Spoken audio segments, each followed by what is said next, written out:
Hello and welcome, fellow tankers. Just a very short information video here. I want to talk about the Gryphon. You have heard it. Their next assembly shop is starting this Thursday, and you can throw in all your hardly earned credits and free XP and bonds and everything you worked so many hours for to get a new tier 10 tank.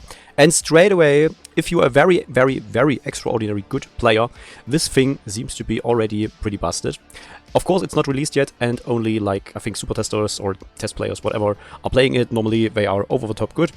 And you can see already here, it's number 2 in terms of marks of excellence for the third gun mark with 6000 damage combined. Pretty crazy for an unreleased tank, still, I would say, even though it's unreleased. And it also has the highest requirements for 100% gun mark. So I don't think this will be something the game has needed, and we will take a closer look here. This is the tank design. You can clearly see it's like very similar to the Concept B at tier 9, but we will get another hull down tank. And the thing is, of course, if you play hull down, it will be disgusting. If it's in the open field, you can shoot through the lower plate, you can shoot through the sides. Also, if a turret is angled or something like this, easy to shoot. It's very large or very wide. All it has basically to defend itself is the turret and hiding the rest of the tank somehow. So hull down meta in general is, I think, kind of like destroying the game, especially at tier 10, when games are very campy-like. People are sniping each other's cupola, they are rolling the dice, and it's just disgusting to play. So I think low tier right now is, if you even want to play the game at all, the better choice if you want to have fun, in my opinion. We come here back to the stats, and the Gryphon is, I would say it's pretty obvious why it performs extremely good in the hands of good players, because it has a very high DPM with 3000. Of course, you're shooting gold, why would you shoot AP? Just go for the 320mm penetration. And here we go. The gimmick is, it is an autoloader actually, where the first shot loads pretty fast with 8 seconds, and the second one is around 20 seconds, but this is just for if you want to finish an opponent. You can shoot twice with an intra-clip reload of 2.5 seconds, so pretty fast, and normally you shoot just the first shot. So pretty easy actually, and it has very powerful advantage in my opinion with that.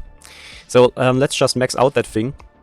But before we do that actually, just take a look at the dispersion factors. They are not bad actually. Well, they are here like this already is like not perfect or enjoyable, I would say, but it's not bad because you can like lower it down. And for example, if you take a look at the Progetto's 46 at tier 8, which is known for its very nice gun handling, you can see it has the same.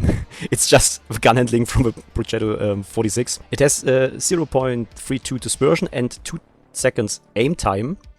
The Gryphon on the other side has 0.35 dispersion and 2.2 aim time. So the circle will be bigger, but all in all the gun will be very similar. So you will not hit as many shots as the Progetto, for example, but you're not playing the same role as the Progetto in the game because you're a heavy and you're going very close to the enemy, and then you have actually a very precise gun. So another toxic hull down tank, which has a very accurate gun, very high DPM, and a very nasty gold rounds. Which reminds us, of course, for example, about the Super Conqueror, or for example, a little bit like the can opener. Also the Yo tank, the tier 10 Yo tank, or a little bit the E5, so everything like this, which is always a pain to play against. But we have to say the Super Conqueror definitely have even like a sicker gun handling, less DPM, but better dispersion, better aiming time, but it's slow.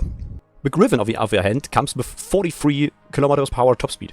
So if we just like try to max out this tank, let's just go completely crazy and just throw in some bond equipment here. The thing is, because it's an autoloader, or auto-reloader to be precise, it can't use a gun rammer. So you are also like a little bit open what you can adjust in this tank, which will help your playstyle as most as possible. Maybe if you go for the mobility improvement system, you get even higher top speed for almost 50 km/h, which is like a medium tank now. Again, and like very nice to play dispersion factors. Also, if you still want to go more crazy with the dispersion and have like a really trollish gun, or like a trollish for the enemy tank, let's just put in for the joke of it, the bond improved final drive. And here we go with like an insanely good dispersion factors. I mean, the dispersion itself is still not very cool. You could also like think about the accuracy improvement system tier 3, which gives you, I think, a little bit noticeable better dispersion and a faster aim time. But if you have like a good crew, and you should have a good crew, also put some food in it so I can snack something. And let's just try here the normal stuff, which would be important for the gun handling. And as well max out all the, whatever they are called actually, I don't know. We're getting like pretty workable dispersion for a heavy tank, and very good aim time for a heavy tank, I think. Or very, very good dispersion factors, and it's gonna be like disgusting to play against this thing. Did we need another fast, heavy, medium hybrid tank, which an insanely accurate gun with also an auto reloader who can snipe the living crap out of our cupolas with 3,260 damage per minute? I'd say no. Also, the game has a lot of different problems.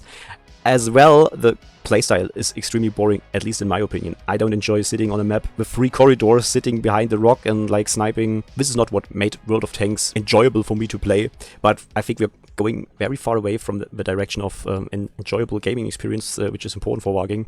Feel free whatever to do with your in-game currencies. I think it is important to point out that right now you can't play those assembly shop tanks in the Onslaught game mode, which is my main reason for playing tier 10s or grinding tier 10 tanks, because that game mode is far more agile, flexible, and all in all not so boring like the random battles. But here we go. There are plenty of gameplay videos out there.